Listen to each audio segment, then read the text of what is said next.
ওয়া ইলা আদিন আখাহুম হুদা قال يا قوم اعبدوا الله ما لكم من إله غيره أفلا تتقون অহংকার করার কারণে বহু জাতিকে আল্লাহ তাআলা ধ্বংস করে দিয়েছেন। অহংকার পতনের মূল। অহংকার যারা করবে আল্লাহ জমিনে ধসা দিবেন। গত এক পর্ব আমি বলেছিলাম, টাকনু গিরার নিচে লুঙ্গি পাজামা পায়জামা প্যান্ট পরে এক লোক দম্ভ করে অহংকার করে জমিনে চলাফেরা করার কারণে আল্লাহ তাআলা তাকে জমিনের নিচে ধসা দিয়েছে। কারণ অহংকার এটা আল্লাহ পছন্দ করেন না।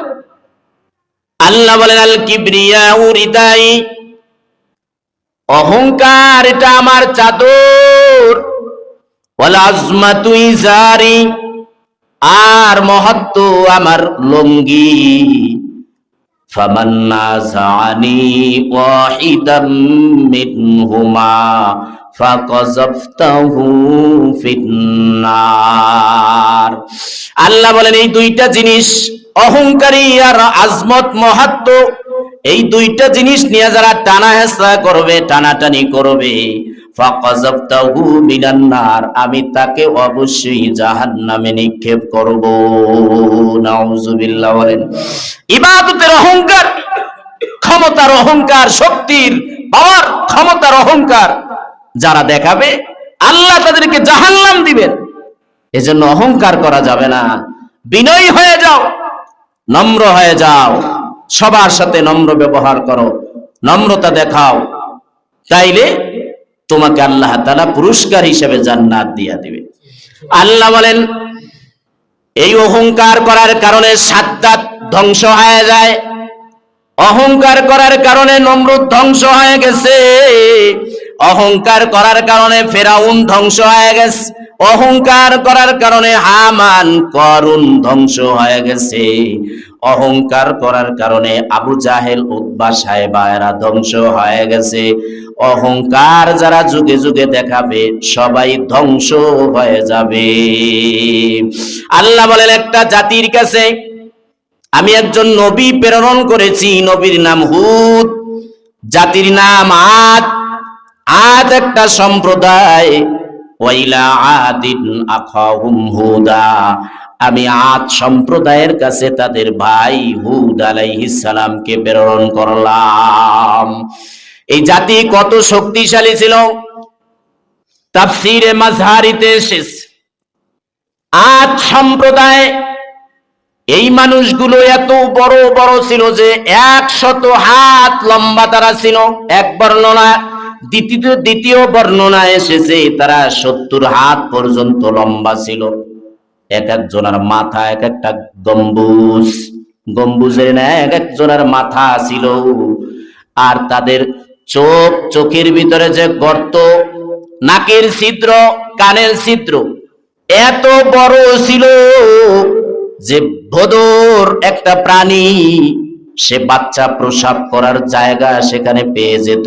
এত বড় তাদের কানের ছিদ্র, নাকের ছিদ্র, আর চোখের ভিতরে যে গর্ত, মাথা গম্বুজের মতো এত বড় বড়, 100 হাত লম্বা মানুষগুলো এত বড় বড় আদ সম্প্রদায়কে আল্লাহ বানাইছেন।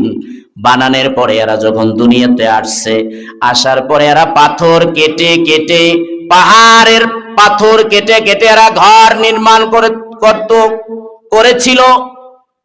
এত শক্তিশালী শরীরের ভিতরে এত শক্তি আল্লাহ তাদেরকে দিয়েছিলেন। আল্লাহ তাআলা এই সম্প্রদায়কে হেদায়েতের জন্য নবী পাঠাইলেন হুদ আলাইহিস সালামকে। এরা এই ক্ষমতা পাইয়া, শক্তি পাইয়া এরা মূর্তি পূজা করত। এদের মূর্তির আবার নামও ছিল, এক মূর্তির নাম সুদা, সামুদ, হাবা, এমন মূর্তির নাম দিয়া দিয়া তারা ইবাদত করত, মূর্তির পূজা করত। শুধু এটাই করত না, শরীরের শক্তি আর ক্ষমতার বলে বলিয়ান হইয়া তারা অন্য জাতির উপরে অত্যাচার করত, জুলুম করত। এ কারণে আল্লাহ তাআলা চাইলেন তাদের হেদায়েতের জন্য একজন নবী প্রেরণ করলেন। নবীর নাম হলো হুদ আলাইহিস সালাম। হুদ আলাইহিস সালাম এই সম্প্রদায়ের কাছে কি তিনি বললেন, ক্বালা ইয়া কওমি ইবুদুল্লাহা মা লাকুম মিন ইলাহিন গায়রু আফালা তাত্তাকুন। হুদ আলাইহিস সালাম গিয়ে বললেন, হ্যাঁ আমার সম্প্রদায়, তোমরা এক আল্লাহর ইবাদত করো, তোমাদের জন্য এক আল্লাহ ছাড়া কোনো ইলাহ নাই, কোনো মাবুদ নাই। আফালা তাত্তাকুন, তোমরা কি সাবধান হবে না? তোমরা কি পরহেজগারিতা অবলম্বন করবে না? সাবধানতা অবলম্বন করবে না? ক্বালাল মালাউল্লাযীনা কাফারু মিন কওমিহি ইন্না লানারাকা ফী সাফাহা ওয়া ইন্না লানাযুন্নুকা মিনাল কাযিবিন। যখন হুদ আলাইহিস সালাম তার সম্প্রদায়কে দাওয়াত দিলেন এক আল্লাহর দিকে ইবাদত করার জন্য, তখন তার সম্প্রদায় আদ জাতি হুদ আলাইহিস সালামকে বললেন,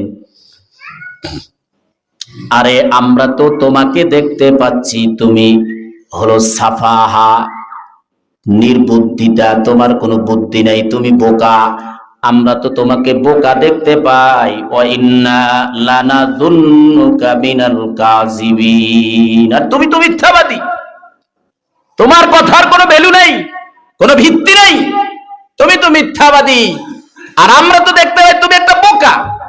এত এত এত এত মাবুদ বানায়া, মূর্তি বানায়া আমরা পূজা করতেছি, আর তুমি এগুলো বাদ দিয়া, বাপ দাদার ধর্ম বাদ দিয়া তুমি এক আল্লাহর দিকে দাওয়াত দাও, তোমার মতন বোকা ছাড়া তো আর কেউ হতে পারে।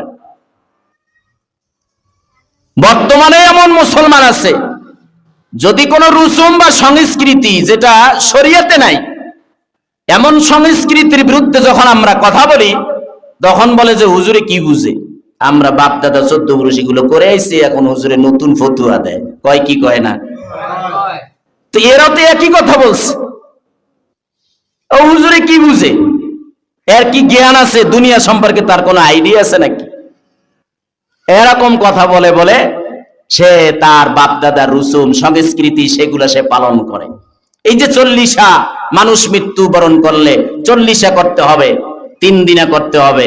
কোন এলাকায় দেখলাম ঋণের বোঝা বহন করতে না পেরে, সহ্য করতে না পেরে নিজে আত্মহত্যা করেছে, নিজের স্ত্রী সন্তান সহ সবাই ফাঁসিতে ঝুলাইয়া এরপর নিজে আত্মহত্যা করলো। এরপরে ওই এলাকার রুসুম হলো মানুষ মারা গেলে খাওয়াইতে হবে, তার বাবার উপরে প্রেসার দিয়ে টাকা ঋণ করে তারপরে হাজার হাজার মানুষ দাওয়াত দিয়ে তারা খাওয়াইছে। মিডিয়া এটা প্রচার হয়েছে। রুসুম কত নিকৃষ্ট, মানুষের জীবনের কোনো মূল্য নাই, রুসুমের যত মূল্য আছে। এটাই তো তারা প্রমাণ করলো যে রুসুমের মূল্য আছে আমাদের কাছে। আমাদের বাপ দাদার যে রুসুমাত, যে সংস্কৃতি, যে আদর্শ তারা ফলো করছে, এটা যতটা মূল্য আছে মানুষের জীবনের তত মূল্য নাই।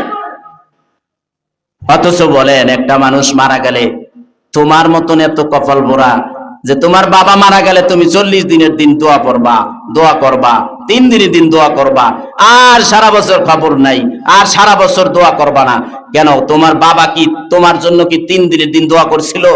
তুমি হওয়ার আগে থেকেই তো তোমার জন্য দোয়া, সব সময় তো বাবা মা সন্তানের জন্য দোয়া করে, কথা ঠিক না ভাই? ঠিক। আর এই কপাল পরে সন্তান বাবা মারা যাওয়ার পরে 3 দিনের দিন দোয়া পড়ায়, দোয়া করে, তারপরে হুজুর ডাক দিয়া 40 দিনের দিন দোয়া পড়ায়। এগুলোর বিরুদ্ধে যখন আমরা বলি যে এগুলো তো কোরআন হাদিসে কোথাও নাই, এগুলো তো বেদাত, মানুষদের মাঝে সমস্যা তৈরি হয়, টাকা নাই, অর্থ নাই, তারপরে খাওয়াইতে হয়, বাধ্য করা হয়, কথা ঠিক না ভাই? ঠিক। তারপরে এখন এই সমস্ত দাওয়াত গুলোতে কাদেরকে দাওয়াত দেওয়া হয়? এই খাবারগুলা কারা হকদার? এখানে একটা প্রশ্ন, এই খাবারগুলা কারা পাবে? যারা গরিব অসহায় খেতে পারে না, এদেরকে তো দাওয়াত দেওয়া হয়ই না, বরং যারা টাকাওয়ালা, শিল্পপতি, বাড়িওয়ালা, বড় বড়, এদেরকে বেছে বেছে দাওয়াত দেওয়া হয়, কথা ঠিক না ভাই? ঠিক। এগুলোর বিরুদ্ধে যখন আমরা বলি হুজুরি কিছু বুঝে না, আমাকে বাপ দাদার রুসুমাতের বিরুদ্ধে কথা বলে, কথা ঠিক না ভাই? ঠিক। তো আজ সম্প্রদায় তো এটাই বলেছে যে ওই হুদ তো ওটা তো বোকা। একজন নবীরে যেই জাতি বোকা বলে ওই জাতির তো ধ্বংস অনিবার্য। যেই জাতি আলেমদেরকে মর্যাদা দিতে পারে না ওই জাতির কল্যাণ আসবে কিভাবে? কল্যাণ তো তখনই আসবে যখন কোরআন সুন্নাহর পাশাপাশি কোরআন সুন্নাহর ধারক বাহকদেরকে সম্মান দেওয়া হবে, ইজ্জত দেওয়া হবে, তখন না ওই জাতির কল্যাণ আসবে। কথা ঠিক না ঠিক? যেই জাতি নবীদেরকে সম্মান দিয়েছে ওই জাতির কল্যাণ এসেছে, যেই জাতি নবীদেরকে সম্মান দেয় নাই ওই জাতি ধ্বংস হয়ে গেছে। কথা ঠিক না ঠিক? হুদ আলাইহিস সালামকে যখন আদ জাতি বলল যে তুমি তো বোকা, আল্লাহ সেই কথা বলে দিয়েছেন যে ইন্না লানারাকা ফি সাফাহা, আরে আমরা তো দেখতে পাচ্ছি তুমি একটা বোকা, তোমার তো বুদ্ধি জ্ঞান কিছুই নাই, দুনিয়া সম্পর্কে তোমার কোনো আইডিয়া আছে? ওয়া ইন্না লানাযুন্নুকা মিনাল কাযিবিন, আর আমরা তোমাকে দেখতে পাচ্ছি যে তুমি মিথ্যাবাদী। যেই জাতি একজন নবীকে মিথ্যাবাদী আখ্যা দেয় ওই জাতির রক্ষা নাই। ঠিক নেই? আদ সম্প্রদায় এই কথা বলার পরে ক্বালা ইয়া কওমি লাইসা বি সাফাহা ওয়ালাকিন্নী রাসূলুম মির রাব্বিল আলামিন। হুদ আলাইহিস সালাম আদ সম্প্রদায়কে ডেকে বললেন, ও আমার সম্প্রদায়, লাইসা বি সাফাহা, কয় আমি বোকা নই, আমার জ্ঞান আছে, আল্লাহ আমাকে জ্ঞান দিয়েই পাঠাইছে। কারণ যেই জাতির সামনে নবী পাঠায় সর্বোচ্চ জ্ঞান দিয়া, সর্বোচ্চ আকল দিয়া, সম্মান দিয়া, ইজ্জত দিয়ে একজন নবী প্রেরণ করেন এবং উৎকৃষ্ট বংশে ওই নবী পাঠান। আরবের ভিতরে মুহাম্মদুর রাসূলুল্লাহ সাল্লাল্লাহু আলাইহি ওয়াসাল্লামকে প্রেরণ করেছেন কোন বংশে? এমন বংশ যা সারা পৃথিবীতে ওরকম আর কোনো বংশ নাই। বংশটা হলো কুরাইশ বংশ। কথা ঠিক না বে ঠিক? কুরাইশ বংশ সম্মানিত বংশ, এমন এক বংশে মুহাম্মদুর রাসূলুল্লাহকে পাঠাইছেন, এমন বংশ পৃথিবীতে আসবেও না আর কখনো এরকম বংশ আর হবেও না। কথা ঠিক না বে ঠিক? তো হুদ আলাইহিস সালামকেও এমন এক সম্মানের বংশে পাঠাইছেন, বংশগতভাবে সম্মানিত, আবার ইজ্জত দিয়া, সম্মান দিয়া, এলেম দিয়া, জ্ঞান দিয়া একজন নবীকে আল্লাহ তাআলা দুনিয়াতে পাঠান। কারণ আল্লাহ তো জানেন বড় বড় মাথাওয়ালা আছে, এরা বিভিন্ন প্রশ্ন করবে, বিভিন্ন ভাবে এরা আটকানোর চেষ্টা করবে যাতে এলেম দিয়া, জ্ঞান দিয়া প্রশ্নের জবাব দেওয়া হয়। কথা ঠিক না ঠিক? তো হুদ আলাইহিস সালাম বললেন, তোমরা আমাকে বোকা বলো? আরে আমি তো বোকা না, লাইসা বি সাফাহা, না আমি তো বোকা না, ওয়ালাকিন্নী রাসূলুম মির রাব্বিল আলামিন, আমি তো জগৎবাসীর প্রতিপালকের পক্ষ থেকে প্রেরিত একজন রাসূল, একজন পয়গম্বর। সুতরাং আমার কথা তোমরা মেনে নাও, কল্যাণ তোমাদের আসবে। উবাল্লিগুকুম রিসালাতি রাব্বি ওয়া আনা লাকুম নাসিহুন আমিন, আমি পৌঁছে দিব তোমাদের কাছে আমার রবের রিসালাত, আর আমি তোমাদের জন্য একজন বিশ্বস্ত হিতাকাঙ্ক্ষী। আজকের আমাকে তোমরা হিতাকাঙ্ক্ষী মনে করো, তোমাদের সঙ্গী মনে করো, বন্ধু মনে করো, আমি তোমাদের কল্যাণ চাই, তোমাদের ক্ষতি চাই না, তোমাদের ক্ষতি সাধন চাই না। আলেমরাও তো এটাই বলে, আমরাও সৎ কথা বলি, হক কথা বলি, আমরা আপনাদের বন্ধু, আপনাদের শত্রু না, আমাদেরকে আপনারা সঙ্গী হিসাবে, বন্ধু হিসাবে, হিতাকাঙ্ক্ষী হিসাবে মেনে নেন, তাইলে আপনাদের জীবনে কল্যাণ আসবে। কথা ঠিক না ঠিক? নবীরাও এই কথাই বলেছেন, এটাই দাওয়াত দিয়েছেন। আওয়াজিবতুম মান জাআকুম যিকরুম মির রাব্বিকুম আলা রাজুলিম মিনকুম লিউনযিরাকুম ওয়াযকুরু ইদ জাআলাকুম খুলাফা মিন বাদি কওমি নূহ ওয়া যাদাকুম ফিল খালকি বাসতা ফাযকুরু আলা আল্লাহি লাআল্লাকুম তুফলিহুন। আল্লাহ বলেন, হুদ আলাইহিস সালাম তার সম্প্রদায়কে বললেন, তোমরা আশ্চর্য হয়ে গেছো, বিস্ময় বোধ করতেছো, আন জাআকুম যিকরুম মির রাব্বিকুম আলা রাজুলিম মিনকুম, যে তোমাদের রবের পক্ষ থেকে জিকির চলে আসছে তোমাদের কাছে, আলা রাজুলিম মিনকুম, তোমাদের ভিতর থেকে একজন ব্যক্তির উপরে, মানে আমি রাসূল হুদ, যে আমি তোমাদের বংশের ভিতর থেকেই তো আমি, আল্লাহ তাআলা আমাকে দুনিয়াতে পাঠাইছেন, আল্লাহ তাআলার পয়গাম নিয়ে, যাতে করে লিউনদিরাকুম, আমি তোমাদের কি ভয় দেখাই। ওয়াজকুরু, সুতরাং তোমরা স্মরণ করো, আল্লাহর নিয়ামতের কৃতজ্ঞতা আদায় করো।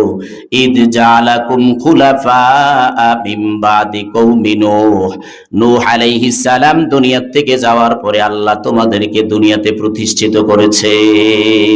এই আদ জাতি নূহের বংশধর। নূহ আলাইহিস সালামের যত সন্তান ছিল, এর মধ্যে একজন সন্তানের নাম হলো শাম। ওই শামের বংশধর ছিলই এই আদ সম্প্রদায়।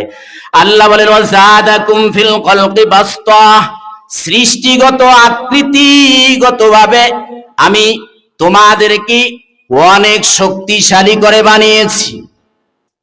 দেহটা ছিল লম্বা 100 হাত, মাথাটা এত বড় গম্বুজের ন্যায়। এত বিরাট বিরাট মানুষ আল্লাহ আদ সম্প্রদায়কে পাঠাইলেন বানায়া। তো এরপরে আল্লাহ বলেন ফাজকুরু আলা আল্লাহ, আল্লাহর নিয়ামতের শুকর আদায় করো, সম্ভবত তোমরা সফল কাম হবে। এত কথা, এত নসিহত যখন শুনাইলেন, এরপরে আদ সম্প্রদায় বলল ক্বালু আজিতানা লিনা'বুদাল্লাহা ওয়াহদা وَنَذَرَ مَا كَانَ يَعْبُدُ آبَاؤُنَا فَأْتِنَا بِمَا تَعِدُنَا إِن كُنتَ مِنَ الصَّادِقِينَ। আজ সম্প্রদায় বললেন আজিতানা, হে লূত, হে হুদ, তুমি কি নিয়ে আসছো লিনা'বুদাল্লাহা ওয়াহদা, যে আমরা সবাই এক আল্লাহর ইবাদত করব। ওয়ানাযারা মা কানা ইয়াবুদু আবাউনা, আর আমাদের বাপ দাদায় যে ইবাদত করত, মূর্তি পূজা করত, এগুলো ছেড়ে দিব।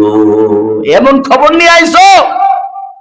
বাপ দাদা 14 পুরুষ যা কইরা আইছে, এগুলো এখন ছাইরা দিয়া তোমার এক আল্লাহর ইবাদত করব।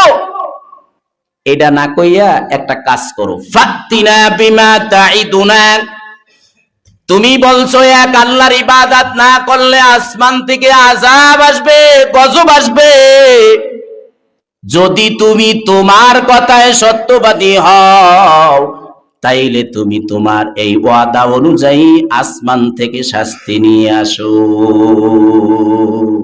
নাউজুবিল্লাহ, বাড়ি গিয়া কইয়েন ফাতিনা, নিয়ে আসো, বিমা তাইদুনা, তুমি যা ওয়াদা করেছো আমাদের সাথে। ইন কুনতা মিনাস সাদিকিন, যদি তুমি তোমার কথায় সত্যবাদী হও, তাইলে তুমি বলেছো এক আল্লাহর ইবাদত না করলে আসমান থেকে শাস্তি আসবে, সেই শাস্তি তুমি নিয়ে আসো। কারণ আদ সম্প্রদায় দেহগতভাবে এত বড় ছিল, যে শক্তিশালী, এত শক্তি, তারা চিন্তা করেছে আমাদের শরীরের ভিতরে এত শক্তি থাকা সত্ত্বেও আমাদের সামনে এমন কি জিনিস নিয়ে আসবে, যেই জিনিসের মোকাবেলা আমরা করতে পারবো না। অবশ্যই পারবো, এই ধারণা তাদের ছিল। এবং যারা মূর্তি পূজা করে, হিন্দু ভাইরা যারা মূর্তি পূজা করে, এবং ওরা যে মূর্তি পূজা করেছে, ওদের ধারণা ছিল যে এই মূর্তিগুলা আমাদের পক্ষ হইয়া আল্লাহর কাছে সুপারিশ করবে। হিন্দুরাও কিন্তু এক আল্লাহ মানে। একজন হিন্দুরে জিজ্ঞাসা করেন আপনি কি এক আল্লাহ মানেন, বলে হ্যাঁ। খ্রিস্টানরে জিজ্ঞাসা করবেন আপনি এক আল্লাহ মানেন, বলে হ্যাঁ।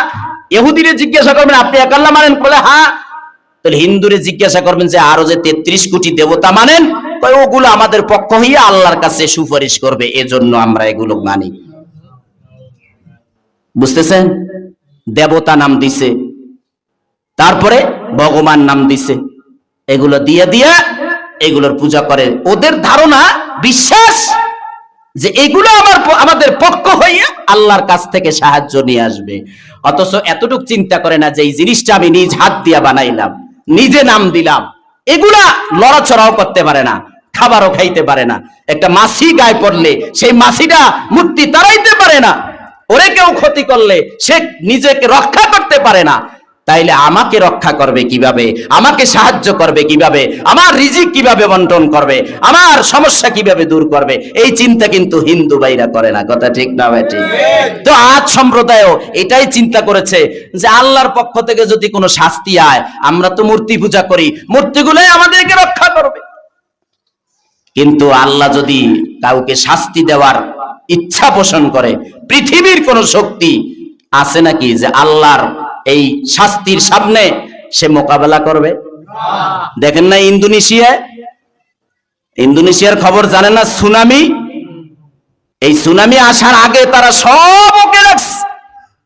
কোন সময় আসবে ভূমিকম্প, জলোচ্ছ্বাস কখন আসবে, রেড সিগন্যাল দিবে, সাথে সাথে সারা ইন্দোনেশিয়ায় খবরটা পৌঁছে যাবে, সাবধান হয়ে যাও, সাবধান হয়ে যাও।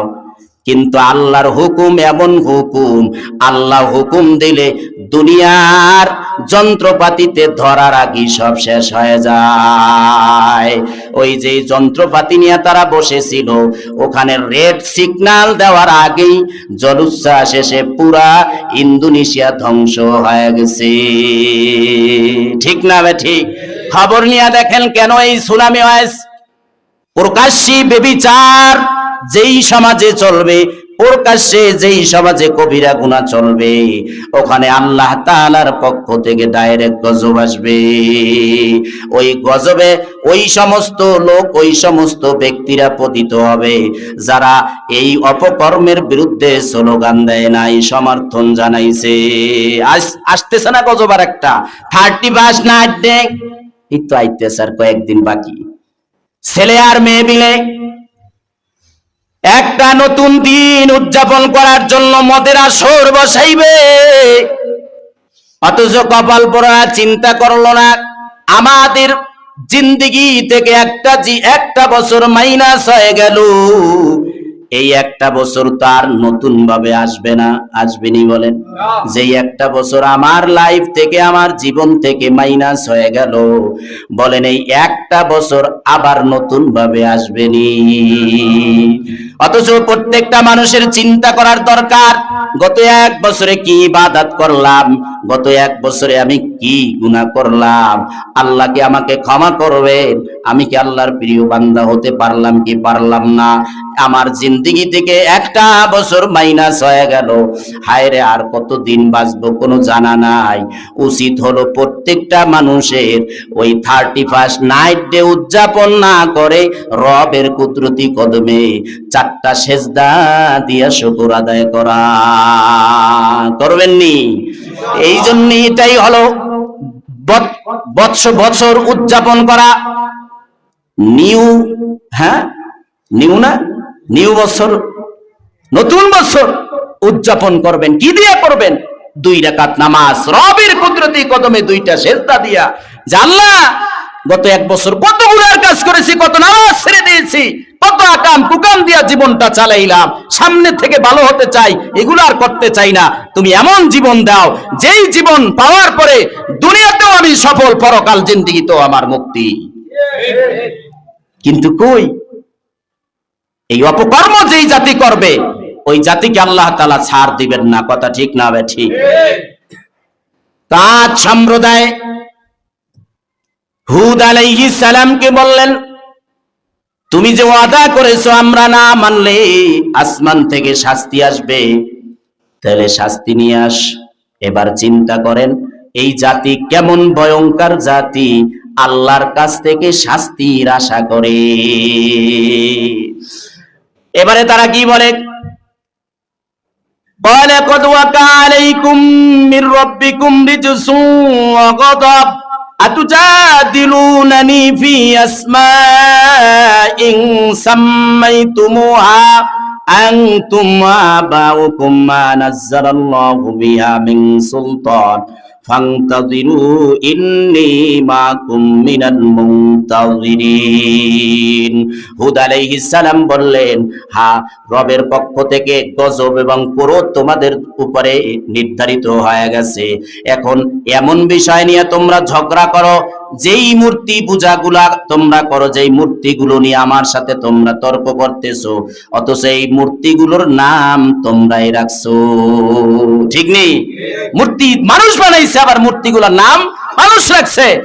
সুদা, সামুদ, হাবা, এরকম নাম তারা রাখছে, এগুলোর তারা পূজা করতো। তো বলে ওয়া আবাউকুম, এগুলোর নাম তো তোমরা রাখছো, তোমাদের বাপ দাদা রাখছে। মা নাযালাল্লাহু বিহা মিন সুলতান, এই মূর্তি পূজাগুলা যে তোমরা করতেছো, এই ব্যাপারে আল্লাহর পক্ষ থেকে তো কোনো দলিল নাই, তিনি তো দলিল দেন নাই। কোনো প্রমাণ দেন নাই যে তোমরা এগুলোর পূজা করো, অথচ তোমরা করতেছো।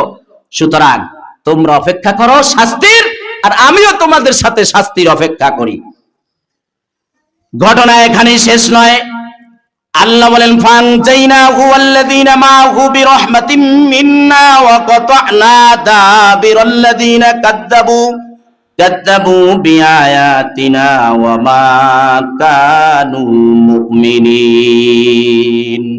আল্লাহ বলেন, সংক্ষেপে এখানে বলেন, আমি হুদ আলাইহিস সালাম এবং তার অনুসারীদেরকে আমি নাজাত দিয়েছি, মুক্তি দিয়েছি, এবং যারা তাকে মিথ্যা প্রতিপন্ন করেছে, আমাকে মিথ্যা আরোপ করেছে, ওই কাফের এবং যারা ঈমান আনে নাই, বিশ্বাস করে নাই, এদের সবগুলোকে আমি মূলোৎপাটন করে ধ্বংস করে দিয়েছি। এখানে শুধু এই ঘটনা এ পর্যন্তই। সূরাতুল হাক্কার ভিতরে আল্লাহ তাআলা এদের ধ্বংসের ঘটনা বর্ণনা করেছেন।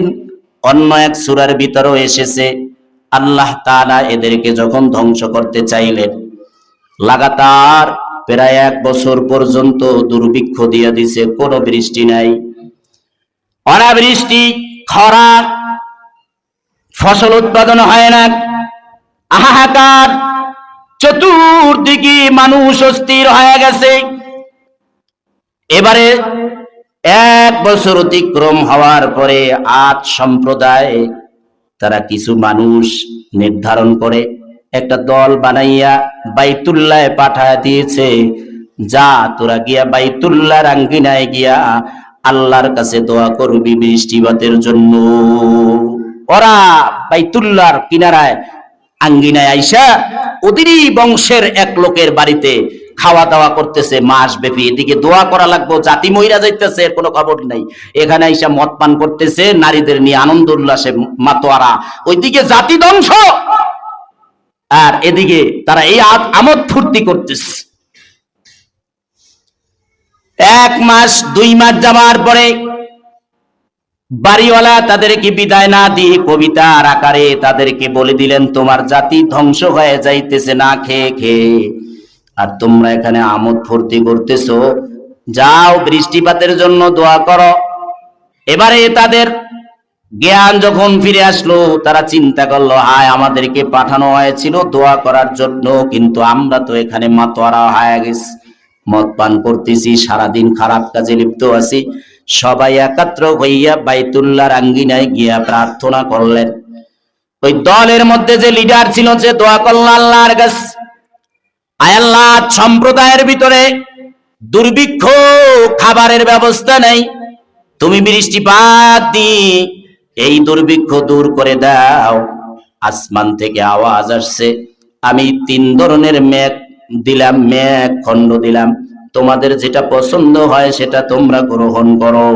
তাফসীরে মাযহারিতে এসেছে, আয়াতের ব্যাখ্যায় এই দোয়া আল্লাহ কবুল করে আসমানে, প্রথম আসমানে 3 ধরনের মেঘ মালা আল্লাহ তাআলা দিয়ে দিলেন।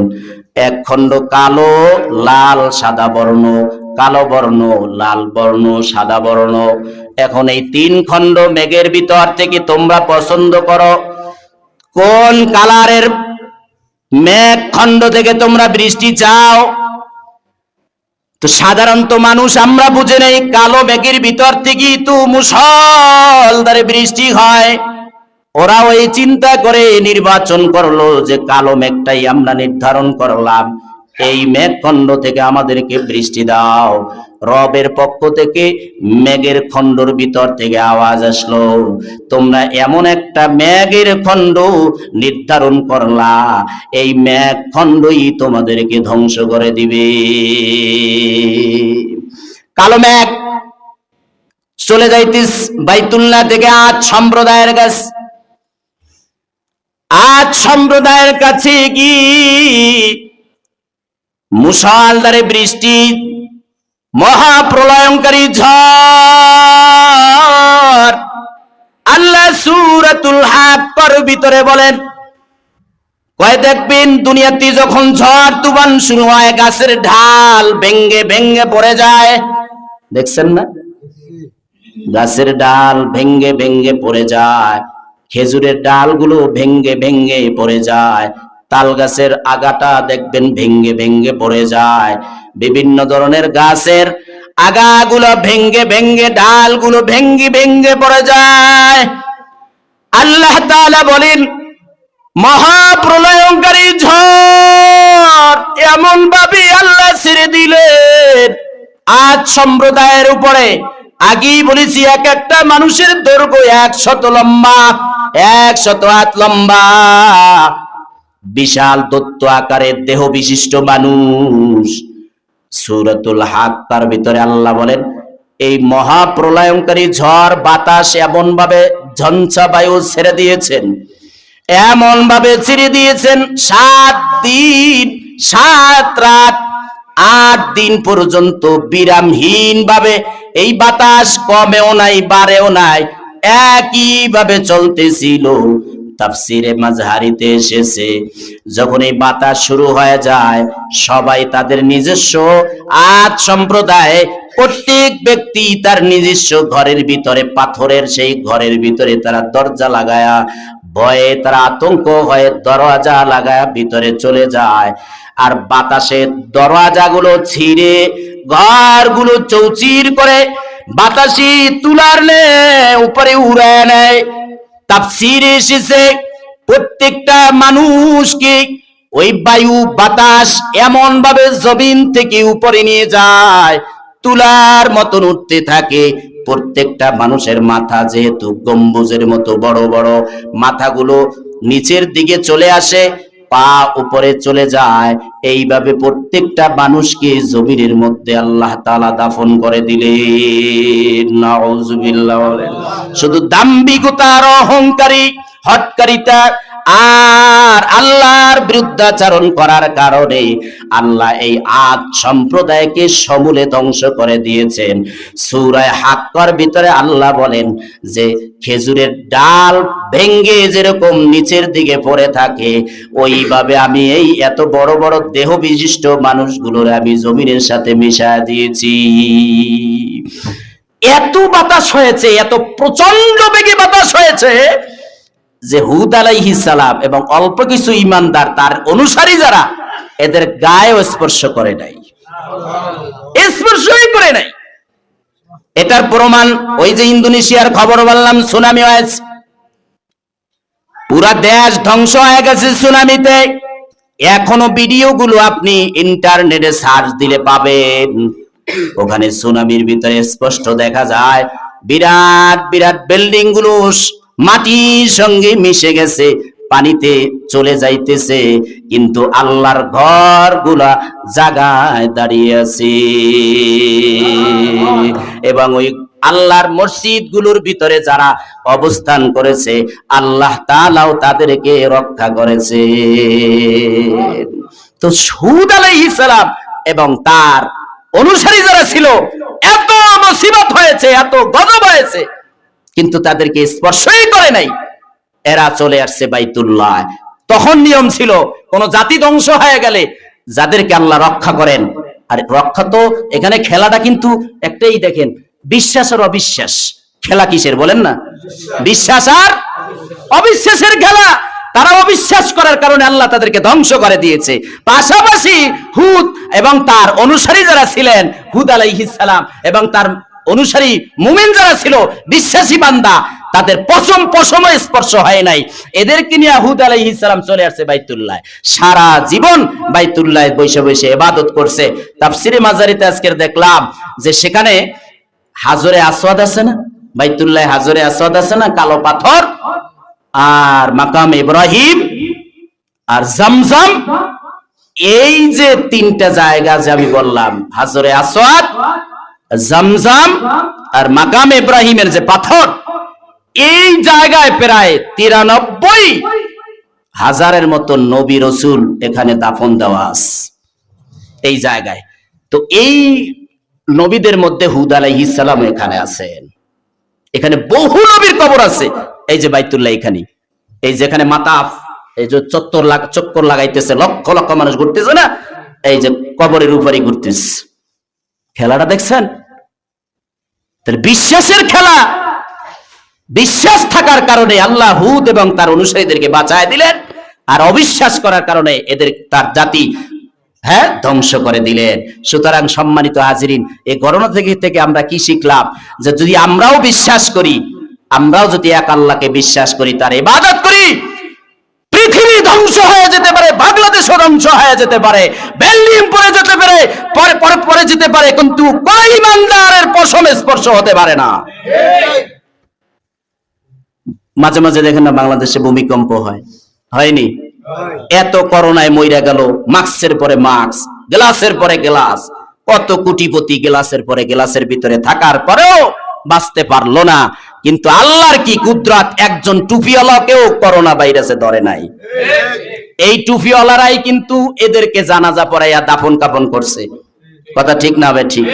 এই আলেমদের অবদান এত তাড়াতাড়ি ভুলে যান কেমনে, আমি তো বুঝতেছি না। যেই সময় সন্তান তার বাবার লাশ দেখতেও যায় নাই, ধরেও নাই, এমন একটা সময় উলামায়ে কেরাম জানাজা দিয়া, গোসল দিয়া, তারপরে কবর দিয়েছে। কথা ঠিক না ভাই? ঠিক।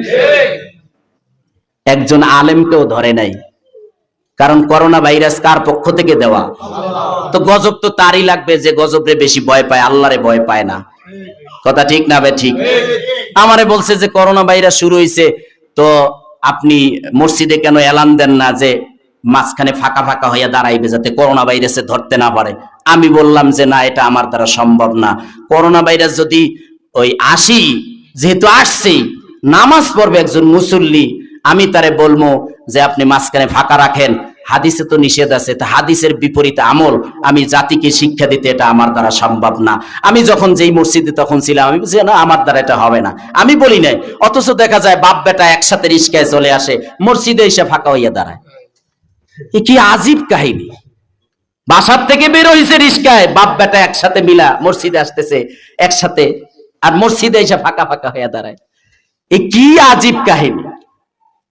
এই জাতি বুঝবে কখন? সম্মানিত উপস্থিতি, তাহলে বিশ্বাস এমন একটা ফাউন্ডেশন যে পৃথিবী লয় হয়ে যেতে পারে, কিন্তু এই ফাউন্ডেশন ভাঙ্গার কারো ক্ষমতা নাই। আছে না নাই? নাই, সম্ভব না। এজন্য এই বিশ্বাসের জায়গাটা হয়েছে দিল। কথা ঠিক না ভাই? ঠিক। বিশ্বাস কি দেখা যায়? এটা জায়গা কোন জায়গায়? ওই দিল। ওইটার যদি আপনি হেইমুখী করে রাখেন, আপনি জান্নাতি। আর এইটা যদি আপনার চেঞ্জ হয়ে যায়, দুনিয়ার লোভে পড়ে আপনি ঈমান বিক্রি করে দেন, ক্ষমতা পাওয়ার জন্য, ক্ষমতায় যাওয়ার জন্য ঈমান যদি বিসর্জন দেন, তাহলে আপনি অবিশ্বাস করলেন, আর আপনি ডিলেট হয়ে যাবেন, জান্নাত থেকে আপনি মাহরুম হয়ে যাবে। সম্মানিত উপস্থিতি, শীতের দিন চলতেছে, ছোট্ট একটা হাদিস শুনিয়ে আমি আমার বক্তব্য ইতি টানবো ইনশাআল্লাহ। হাদিসে এসেছে, রাসূল বলেন, গরমের তীব্রতা এত কেন জানো? শীতের তীব্রতা এত কেন জানো? শীতের তীব্রতা জাহান্নামের কারণে, গরমের তীব্রতা জাহান্নামের কারণে। জাহান্নামের আগুন জ্বলতে জ্বলতে জ্বলতে জ্বলতে আল্লাহ তাআলার কাছে অভিযোগ করে, আল্লাহ, জাহান্নামের আমার আগুন জ্বলতে জ্বলতে জ্বলতে জ্বলতে এক অংশ আর এক অংশরে খেয়ে ফেলতেছে। তখন আল্লাহ তাআলা বললেন যে যাও, তোমারে আমি নিঃশ্বাস ছাড়ার সুযোগ দিলাম। তো বছরে জাহান্নাম 2টা নিঃশ্বাস ছাড়ে। কয়টা? বলেন, কয়টা নিঃশ্বাস ছাড়ে? 2টা নিঃশ্বাস ছাড়ে। রাসূল বলেন, এক নিঃশ্বাসের কারণে পৃথিবীতে 6 মাস গরম পড়ে, আর এক নিঃশ্বাস ছাড়ার কারণে পৃথিবীতে 6 মাস ঠান্ডা পড়ে। এই জাহান্নামের নিঃশ্বাসের কারণে যদি 6 মাস এত গরম হয়, যে গরম আমরা সহ্য করতে পারি না, ফ্যান লাগাও, এসি লাগাও, কত কিছু লাগাও, তারপরও গরম। দিনের বেলা সূর্য আছে এই জন্য গরম, রাতে সূর্য নাই তারপরও গরমে থাকতে পারি না। কথা ঠিক না ভাই? ঠিক। তাহলে জাহান্নামের নিঃশ্বাসের কারণে যদি এতটা গরম হয় দুনিয়া, আবার আরেকটা নিঃশ্বাস ছাড়ার কারণে এত ঠান্ডা, আজকের দেখেন কত ঠান্ডা পড়তেছে, ঠান্ডার কারণে ঘর থেকে বের হইতে পারি না। আরে কম্বল মুড়া দেয়, সেই কম্বলও ঠান্ডা। কথা ঠিক না ভাই? ঠিক। কম্বলের ভিতর পর্যন্ত ঠান্ডা। এই যে কালকের দেখলাম কোন জায়গায় 500 টাকায় বাজি ধরছে, এক বুড়ারে কইছে, তুই যদি 100 ডুব দিতে পারস 500 টাকা পাবি। হেড দিয়ে দিছে 100 ডুব দেওয়ার পরে নাই, শেষ, মরে গেছে গা। লোভে পাপ। বলেন, বাজি ধরা জায়েজ? তাহলে ফেলার সময় এলে যে ধরেন সেই সময় যায়, তাই না? শেষ, কবরে চলে গেছে, 100 ডুব দিছে, কবরে গেছে গা। এখন আমি বুঝাইতে চাই, একটা নিঃশ্বাস ছাড়ার কারণে জাহান্নামের এক নিঃশ্বাসে যদি এত প্রচন্ড ঠান্ডা হতে পারে, এবারে ওই জাহান্নামের ভিতরে ঢোকার পরে তাহলে ওখানে অবস্থা কি হবে? প্রত্যেকটা মানুষের আগুনের ভিতরে যাওয়ার পরে প্রত্যেকটা মানুষের অবস্থা কি হবে? আর ঠান্ডার ভিতরে মানুষ যখন মানুষকে দেওয়া হবে তখন তাদের অবস্থা কি হবে? এটার দ্বারাই আমি এটা বুঝাইতে চাই। এরপরেও যদি ফজরের নামাজ ছেড়ে দেন, এরপরেও যদি জোহর ছেড়ে দেন, এরপরেও যদি আসর ছেড়ে দেন, এরপরেও যদি মাগরিব ছেড়ে দেন, এরপরেও যদি এশা ছেড়ে দেন, আপনার মতন কপাল পরার কেউ নাই। মনে করছেন যে কম্বলের ভিতরে মনে হয় আল্লাহ ধরতে পারবো না, এই জন্য ফজর পড়ে না, কম্বল মুড়া দিয়া থাকে। আর মসজিদে মুসল্লি পাওয়া যায় না, ফজর সময় কোনো মুসল্লি নেই, 2 জন 3 জন কোন রকম কাঁপতে কাঁপতে আয়। আপনার কি ঈমান? আমারে বলেন, আপনার ঈমানটা কি? যে ঈমানে আপনার মসজিদ পর্যন্ত আনতে পারে না, আপনার ঈমানটা আপনার মসজিদ পর্যন্ত আনতে পারে না, তাহলে আপনার ঈমানের তেজ কদ্দুর? আমার ঈমান যদি আমাকে মসজিদ পর্যন্ত না নিতে পারে, আমার ঈমান যদি আমাকে গুনাহ থেকে বাঁচাতে না পারে, এটা তো ঈমানই নেই। এমন ঈমান, একবারে দুর্বল ঈমানের অধিকারী আমরা। কথা ঠিক না বেঠি? তাহলে এই ঈমানটা নিয়ে আমরা যদি বইসা থাকি, আজরাইলের থাপ্পড়ে আমার ঈমান থাকবো? যখন জান্ডা কবজা করতে আসবে আমার তখন ঈমান থাকবে? যে ঈমানটা আমার মসজিদ পর্যন্ত আনতে পারে না, নামাজে দাঁড়া করাইতে পারে না, সেই ঈমানটা নিয়ে আমি কেমনে এত বড় লম্বা জার্নি আমি করব? কিভাবে করব? শুধু একটু লাড়া দিলাম। এবারে আপনারা সবাই জ্ঞানী, ফজর ছেড়ে দিয়েন না, জোহর ছেড়ে দিয়েন না। হাদিসে আসছে যে ফজর ছেড়ে দিল, এশা ছেড়ে দিল, সে মুনাফিক। এই কথা বললে তো বলবেন যে হুজুরে আমার মুনাফিক কইলো, কারণ আজকের ফজর তো আমি পড়ি নাই, তাহলে আমারই মনে হয় মুনাফিক কইলো। হায় আল্লাহ, রসুল কইছে আপনি যদি মামলা দিন তাহলে রসুলের বিরুদ্ধে আগে দেন, পরে আমারে দিয়েন। ঠিক না বে ঠিক? রসুল বলছে যে এশা ছেড়ে দিয়েছে, ফজর ছেড়ে দিল, ও মুনাফিক। রসুল বলছেন। আপনি আমার বলবেন হুজুরে আমাদের মুনাফিক কইলো, কারণ ফজর তো আমি পড়ি নাই, এশাও পড়ি নাই গতকালকের, তাহলে মুনাফিক তো হুজুরে আমারই কইলো। না না ভাই, আপনার আমি মুনাফিক কইতে যাবো কে? আমার তো এতই নাই। রসুলের কথা শুনাই দিলাম। কেন শুনাইলাম? আমিও চাই বাঁচতে, আপনাদেরকেও বাঁচাতে চাই। আমিও চাই জান্নাতে যাইতে, আপনারাও চান তো? তাহলে ফজর পড়বেন তো ইনশাআল্লাহ?